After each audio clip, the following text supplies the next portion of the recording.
up? It's Tyler with the Lux Cars and Coffee and Car Talks, and we're here with Kent today. How's it in going? his Toyota Supra. Want to tell us about that?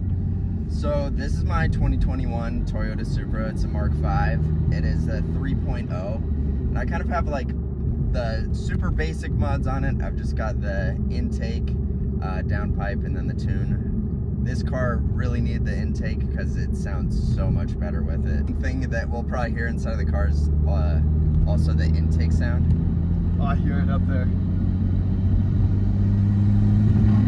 Dude, that sounds really, really good. It's pretty good for just the intake. I love the flutter that we'll probably get a little bit later in. Yeah, you've had quite a few cars. Do you want to tell us what it is that you've had in the past? What got you into them? All right, well, so initially the reason that I got into cars wasn't really my family or anything like that.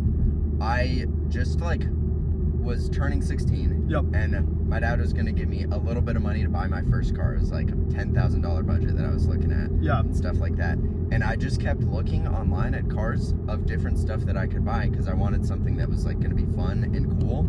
And just from that, like researching the cars, I was like, whoa, you can actually get like a cool car. Like I always thought that it was gonna be like $100,000 to get any type of cool car. Yep. And then I realized you could get something fun, and from there it just made me want to watch a bunch of YouTube videos and everything like that. And it kind of progressed from there. Before that, you weren't really into cars. It was just kind of a pastime. No. You know, you see a cool car driving by, but not actually into the cars. No, not really. And that was definitely like my big spark. So I was kind of late into the game compared to a lot of the people. And then, what was that first car? Using that $10,000 budget. Yeah. Obviously, So, nowadays, 10K doesn't go as far, but... It was kind of like a weird in-between though, because I was looking at cars in that range and I wanted to buy really badly. I wanted to get a Subaru WRX, like a 2004 Subaru WRX or something like that.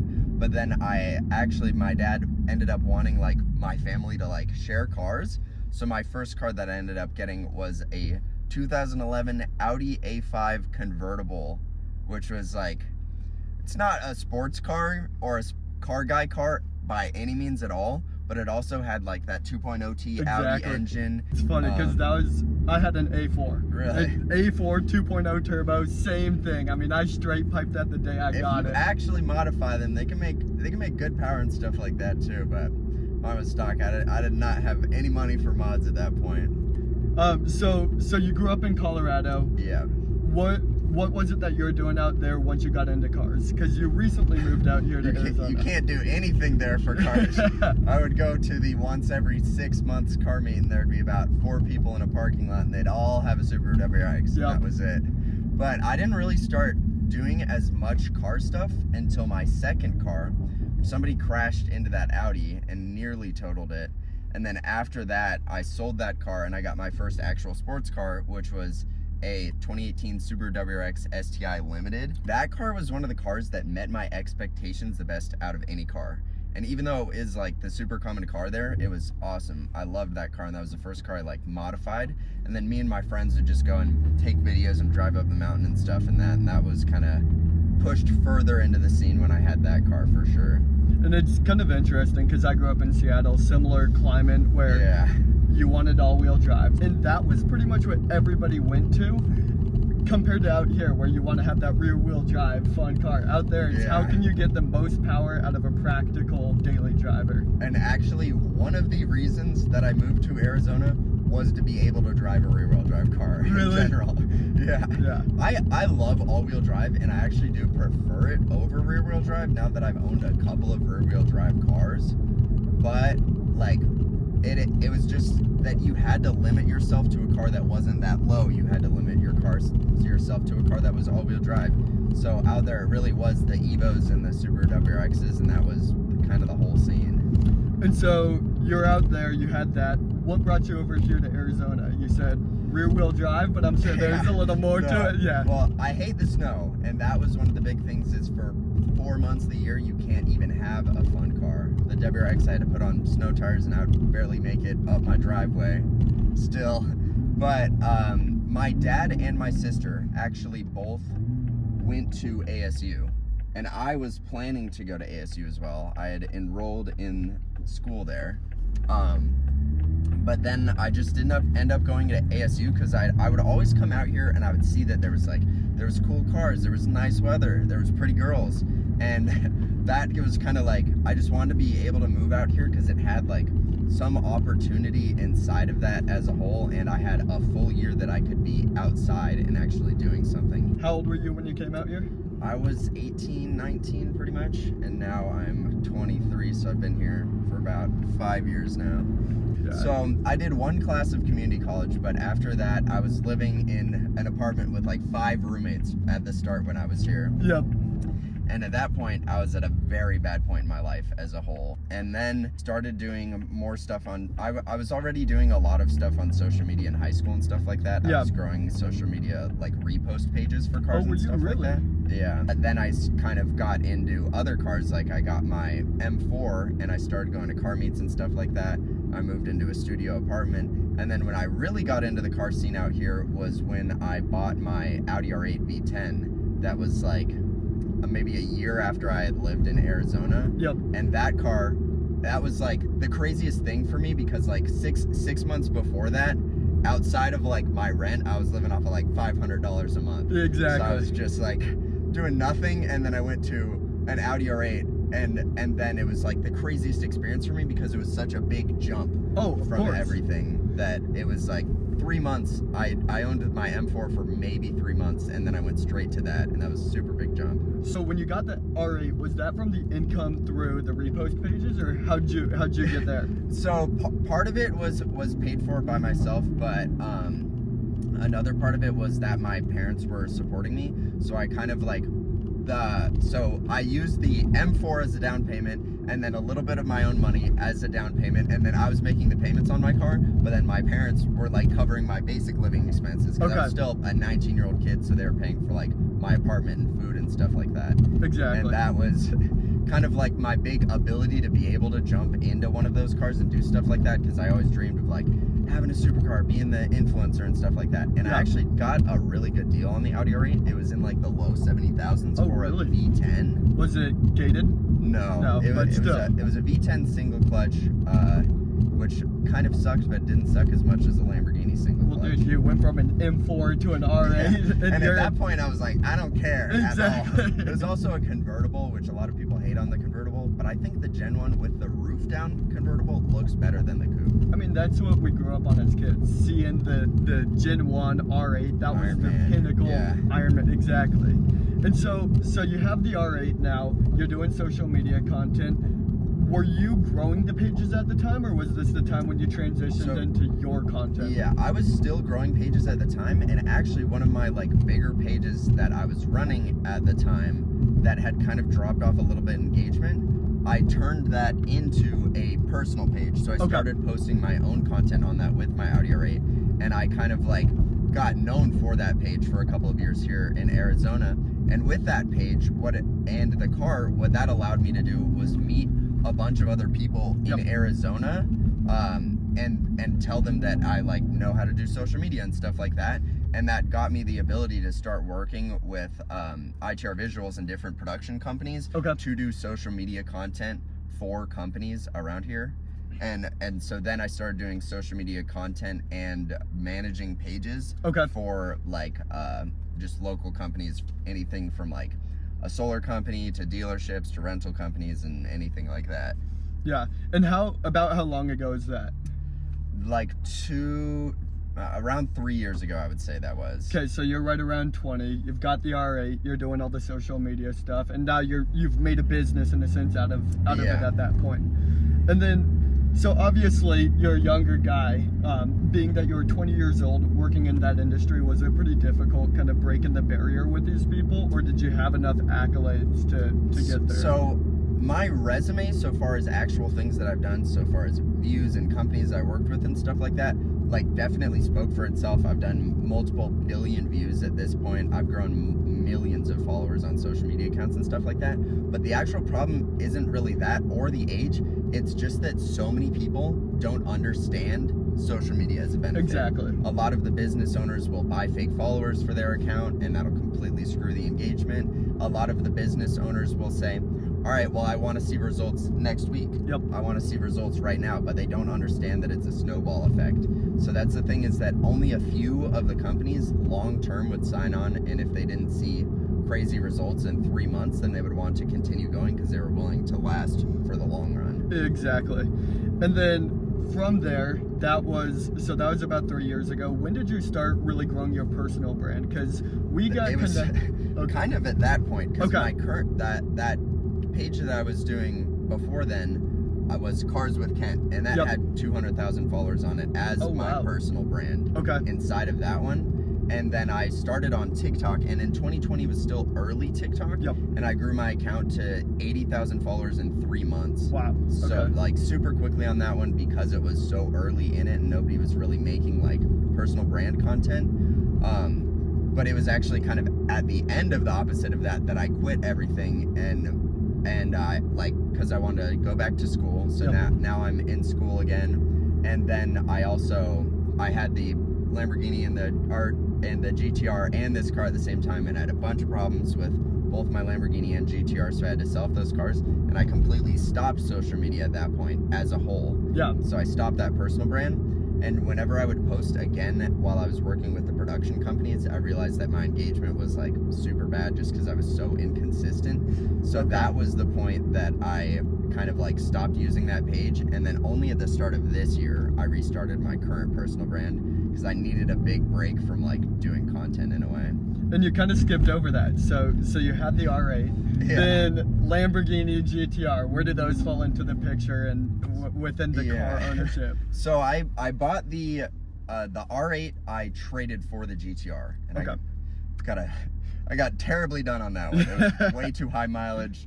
Had like, it wasn't very well serviced as well. And that car, though, the GTR, was actually the one that did me way better on social media, and that was by far the biggest I got, because it was just like crazy wrap, Yep. multicolor, and it spit flames, and that was kind of the thing that I kind of screwed myself over on too, because I would always just go to like car meets and just rev the hell out of the car. And that was like a really cool experience owning that car, and I really loved it for the time being. I don't think I would ever own one again, but that car I owned for a good while, and that was like the craziest part of me, is at that point I started doing car meets, and I was hosting car meets every once in a while. I had a car meet at like an In-N-Out in Scottsdale that had a couple hundred people at it. Really? And it had like the Phoenix driven guys show up, so we had like 30 supercars there. Yeah. And then that one, the cops called my mom. No They got way. her number because they couldn't get me. So after that, I had to stop doing the car meets. So I was like, I'm not trying to go to jail for doing car meets. Exactly. And that's why now, when I was trying to do it, I want to make sure that it was well permitted and stuff like that for doing my own car meets. But at the end of that, I bought the Lamborghini. But very soon after I got that car, it was in the shop. And then for the final year of owning all three cars at once, the Supra, the Lamborghini, and the GTR, I would just take out the Lamborghini like maybe once every 2 weeks or something like that, and I was kind of just working and hanging out at my apartment. That was really it. Yeah. And so then you get to the point now where you've got your social media brand and your personal brand. How does that translate into what your next steps are? Because you've obviously built a personal brand aside from somebody else's brand. So is there something that you're looking for with this personal brand, or what is that? Yeah, so my current goal in building the social media is that, so now it is a lot more monetizable than it was in the past with the TikTok monetization programs. Instagram has decent monetization programs, but that's not really my goal with it. That is part of it. But other than that, I enjoy doing the events, and I think that just the way that my page works and is going to work in the long run, events is going to be the best route for me. So I want to start doing rallies in Arizona. That's one of the super big things that I want to do. And then outside of that, I do want to try to sell automotive products as well, but stuff that's like high quality and works in well with my brand. I think that's longer down the road. I want to start doing the automotive events, so far as continuing the Cars and Coffee, but doing paid rallies later on in this year. And that's kind of one of my goals with that. But also I want to be running more accounts as like a social media influencer for like just creating content for them as a personality on their own stuff. So working with dealerships and stuff like that. And that's kind of the main part of it is a resume and a networking thing to allow me to meet business owners and show them what I can do on that side as well. Definitely, and that's similar to kind of how Pablo and I do it. Obviously, we're in a different industry where it's real estate, but in both industries, it's about the networking, and I think that's the coolest part about running the shows. You meet the coolest people, and you hear from so many people that are so much more successful than you. It's really created a cool environment. And that for me has always been the entire point of cars. Yep. And the entire point of social media is I always thought of social media as my followers, not all of them obviously, but are my friends. Exactly. You know, and that was kind of the goal, is that it's like, you really just can't, there's no way without social media that you could leverage as much opportunity to meet people as you can now. So talk about the car show, because we had met through the car show. Obviously, we're a younger car show. You've been in the car industry, I'd say, a little bit longer than us. We've been the spectators of the car industry, whereas you've been in it. And starting it for us was a real unique challenge. How was it for you? Well, because I done the car shows before, it was kind of like, so I got messaged by the owner of that place, of the venue, I guess, that I do my car show at, and that made it super easy, because I was like, I really want to be able to do Cars and Coffee, but I just have no place to do it. And then that guy hit me up, and I was like, perfect, there it is, we got it. But actually getting people, I was so scared that like nobody was gonna show up, because even with like a moderate sized following on the page, I probably had like 7,000 followers when I started the meet. Still, I think that if I hadn't gone about like directly messaging people and doing word of mouth to try to get people to show up, I would have had 5-10 people there just off of my post, even though I was making promotions and stuff like that. Exactly. And it was really hard to get the organization and stuff like that down. Now we've got a lot better now that we've done our third show. But still, it was just more anxiety than anything. I think it was pretty straightforward that you want to just be able to invite people personally, and that is really the best way that you're going to be able to do it no matter what, because even with social media, you kind of having that actual personal connection from a direct message or talking to somebody in person carries so much more weight. So similar to you, when Pablo and I got into the car show, we're really heavy on the social media, but what we found the most important thing was building that personal connection, like personally reaching out to these people and trying to actually build a community, opposed to let's get the biggest car show out there. And I feel like that helped us grow more than anything. The shows as a whole are about community. Exactly. And that's the entire point behind them, is getting people to make new friends at a car show. And that's kind of like the entire point in my mind of it as a whole. But I think that that's one of the big things with social media, no matter what stage you're at too, beyond just cars or anything like that, is that it's one thing for a person to follow you and see your stuff and everything like that, but having that personal connection is how you make anything happen, so far as business, so far as friendship, so far as anything like that. And social media kind of just serves as a great middleman for that. But a lot of people miss out on the opportunity by not sending as many messages as they could and trying to like actually make that connection in person by going to the car shows and everything like that as well. Yeah, and that's the thing that I think a lot of Pablo and I, at least, I'm not saying we're the biggest car show, but we're struggling with that in a sense of we're growing at a pace to where that community is kind of, it's not as strong as maybe it once was. And we had a meeting yesterday. We're going back to the basics coming for September 28th. We're going out, we're passing out flyers, we're shaking hands, because that's how it started, and that's why we did it. It's all about, like, how can we get this good group of people and grow it into something bigger? Yeah. I do think, though, that when you get a little bit too big, it's that there is going to be people there that aren't really part of that community that you get to connect with no matter what. And that's the same thing on social media. Yeah. But there's the core community and the group of people that are like your solid 30, 40, 20 people who are going to come every single time that you're going to talk to, and you're going to go, oh, I know you. How's your kids doing, or anything like that, you know? Exactly. And kind of wrapping back into the cars. So we were talking about it when we had stopped off filming to do the exterior shots. We did a few pulls in the car. You had talked about getting used to horsepower. And I think it's something that so many people go through. And What's your experience been like that? Yeah, so I think no matter what car it is, in a way you do get used to horsepower. This car and a lot of other modern cars, I think, are worse for it though, because they are very toned down due to the suspension and the electronic steering and everything like that. For example, my Lamborghini was 570 horsepower, but it felt like it was 4,070 horsepower. Exactly. Just because it was so raw. The Gallardo is the single clutch, which was sucked for daily driving or anything like consistent in traffic and everything like that. But you're sitting on the ground, the suspension is extremely rough, the seats are rough, the steering's harsh, and then it is just such a raw experience, and that made that horsepower feel like so much more, versus when I had my M4 or this car at even a similar power range, it feels a lot slower. But no matter what, you do end up getting used to the horsepower of a car, and then it becomes not so much about the experience of the car, because you can only do little things to modify or change it, but the experience of bringing other people in your car and having and experiencing, like what is it, vicariously? Yeah, living them. vicariously through them. Yeah.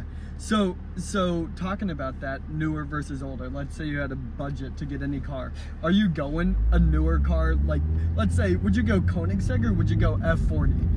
Do you know which route you'd go? So I'm not a hypercar guy, which is unique because my entire taste in cars is supercars. Yep. And I love modified cars, which is why I prefer supercars over hypercars. Yeah.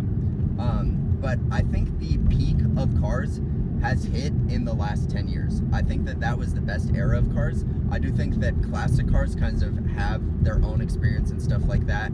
Like, I love the idea of a Murcielago or something like that, which is obviously not classic or like that old, but it's still pretty old now. It's a modern classic. Modern technology, versus then. But I think if I was gonna, the peak time for a car for me is around like the 2016 range, where it was like the Huracan was just releasing, the Aventador SV, the Ferrari was still doing the 458 and stuff like that, where everything was still naturally aspirated, extremely raw, not entirely technology, but still had all of the modern creature comforts of that. You had Bluetooth in the car and you had a dual clutch transmission and stuff like that. It's kind of interesting because I haven't necessarily heard that take before, but I definitely agree. When you think about when did the cars feel the most raw, I mean, the single clutch on the Aventador, that banging feeling. So many people dislike it, but they dislike it because they're used to the smooth shifts of these modern cars. And I think that takes away from that raw supercar experience. I think it's mixed though. For specifically the single clutch, is that I hated it when I was just when you're normally driving around, it sucks. And I don't think that sacrifice is worth the experience. But I say this a lot of the times. My Gallardo was the car I hated the most and loved the most. Exactly. Because it was so much fun, but it sucked so much. It was like both sides were crazy. So I think that in between where you can have the dual clutch but still be raw on a car that has suspension that is still stiff and stuff like that, it's kind of where the peak hits. I don't really like the modern turbo supercars. Yeah. It takes away, and there's cars that obviously do it better than others.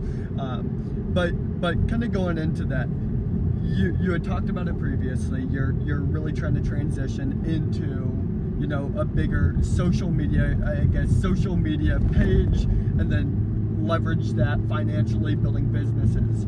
Do you have goals for the cars that you're going to be buying in the future, or do you just get them as they come?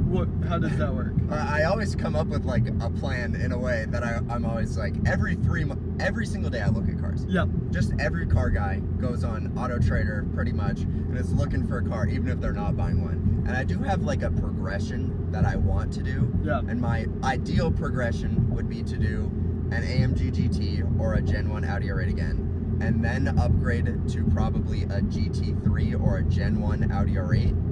And then from there to do a Huracan, and then at that point I'll be like, okay, you'll be content there. I'm good with that. Yeah. And even though people hate on the Huracan, think it's like kind of a basic car and stuff like that, I think it's the best car that you could use extremely often. And that's the idea with every single one of those cars. Just you can use them a lot. I mean, the Huracan, that's theoretically a 100,000 mile supercar. Yeah. You can put 100,000 miles. You could put twin turbos on it and still have a reliable car. compared to a 570S or something like that. Yeah. Exactly. Yeah, I'm not comparing it to like a Toyota Camry, No. but it's gonna be relatively reliable. Yeah. So for the guys who are getting into the social media stuff, the guys who are trying to do something similar to you, guys and gals, I should say, what is it that you would say is the biggest point that you've noticed over your many years of doing it to attribute your success to? Everybody hates this saying because it is the biggest thing ever. Consistency is key. Yep. It is everything, but also beyond that is that I think that you need to make as much content as you possibly can for like the first year of what you're doing. And even though this is like a little bit counterintuitive, especially because right now I'm creating decently original content, you need to copy people as close as you can, not for the exact words that they say or the things that they put on screen, but just so that you understand, if you copy somebody exactly the way they did their video, you'll see, oh, my face was in the center on that one. That looks a little bit better. You'll realize, oh, when I did the sound like that and the payoff was at the end, that gave people more of a reason to watch throughout the video. Is that learning and copying bigger creators to understand what they're doing is super big. But then after that, for every aspect of social media, you just have to be consistent and keep doing it, just like everything else in life. Was that a difficulty for you when you started? Like not seeing the immediate payoff? And you know, with social media, I feel like back about 5 years ago when you were starting, it wasn't necessarily taboo, but people are like, are you really putting all your time into filming yourself? Yeah. And was it difficult breaking that barrier? I was always all in on social media. Okay. When I was 12 years old, I had my first Minecraft channel with thousands of subscribers and millions of views. That was when I saw that people were making a living off of that, and I went, I don't care what other people think. There was so much prejudice in a way against social media that, oh, that's cringe, you'll never make money from that or anything like that. But I was always all in on it because I just thought there is no better way that you can do what you love for a living other than social media. But that kind of like sparked my interest in it when I was doing those Minecraft videos, and ever since then I've been all in. But it's hard because you just have to trust the process, and so many people now get on social media, and if they don't see 1,000 followers after the first month, they're like, all right, I'm done. Do you think that the things you learned through doing social media has translated to other ventures? I mean, I guess yours was a little different than ours, because when we started the car show, first one was great, second one we had 4 people. And it was the most miserable thing ever, but we're like, we got to push through, because again, it comes back to consistency. Yeah, it is everything. It is consistency and what's the progressive overload. Exactly. Slowly doing more and more and more, and slowly getting better and better and better. And it's so huge in everything. And I think that actually though, the biggest thing that I've learned from social media is that one, consistency, but and patience as well. But also I think that social media makes you a better version of yourself because you're constantly presenting yourself to people, and you kind of have to show up in a way as that person. It makes you like so much more confident. Like 4 years ago, my anxiety was so bad that I wouldn't go to the grocery store because I was scared of seeing somebody, and I thought I would have a panic attack and die if I met somebody at the grocery store. It's honestly so cool to see that transition from the anxiety like you were talking about earlier, just in a dark place, and using the things you had, the consistency, the social media, and your passions to bring you out of that to where you are now. Yeah. So wrapping this up, we've talked about quite a bit, obviously, what you've done, what your plans are, what's coming soon that you're looking forward to, whether it be personal life or business ventures that you have coming up. So obviously continuing the Cars and Coffee, trying to do the car cruises. If you're in Arizona and want to join in on those will be coming soon. But other than that, the big thing I'm excited for right now coming up is Car Week. That is going to be a blast for sure. And I'm really excited to be making content out there. And it's been something that I've been dreaming of going to for like 4 years now. And now I'm finally making it happen. I've just heard from so many friends and everybody that it's going to be crazy. So I'm really excited for that. I've got myself and my friend Jake, who creates content with me. We're going out there, and we got a little inn that was so overpriced. It was It's absolutely so absurd. crazy what the prices are out there right now. Absurd. But yeah, and I'm meeting up with so many content creators. Like we've probably got 20 people at least that we're gonna be trying to make videos with out there, so I'm excited for that. That's cool, like doing the collaboration stuff, getting out where everybody from all across the globe essentially is coming together to make cool videos, see some of the best cars in the world. It's like the Super Bowl for car guys. Exactly. In a way. So we can't wait to see that content. Again, I really appreciate you coming out doing this, and look forward to what the future has in store. Of course, Awesome, thank you dude. for having me on. Appreciate it.